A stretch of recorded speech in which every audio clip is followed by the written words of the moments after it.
A bookshop nestled in Ithaca on Cayuga Street is known for its welcoming atmosphere and diverse book selection. And while Buffalo Street Books is a community staple, being beloved isn't enough to pay the bills.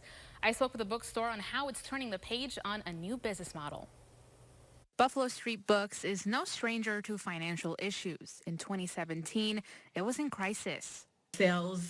Were low enough that we were unable to pay our publishers and distributors, and we had to raise an enormous sum of money. The bookstore is now facing deja vu as they are once again looking to raise enough money to stay afloat, about $100,000 to be exact. As a for-profit bookstore, with a very heavily community-minded mission, we've been very stretched thin, trying to run over 150 events per year, countless partnerships with schools and not-for-profits and book giveaways and all kinds of community programming on a budget of zero or even less than zero if possible. Another issue they face is being in constant competition with other retailers, struggling against major retailers who might sell the same book for less.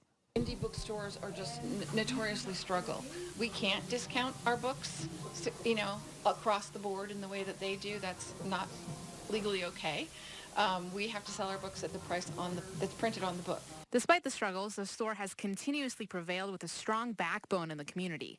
I think we were all a little fearful. Would our community rally at that level once again like they did in 2017? And the answer has been yes. It has raised more than half of its goal, but they aren't stopping at just fundraising this time. They've decided to start the transition to a nonprofit model.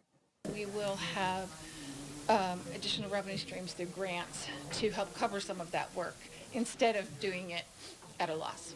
We're taking a chance on this new plan. We really want to reassure the community that we're still here as a bookstore and to produce the events we've always produced. But what will happen is that hopefully we will get some grant funding that will help support those activities. Reading says they're still working through the paperwork, but this model should be able to create sustainable funding for years to come.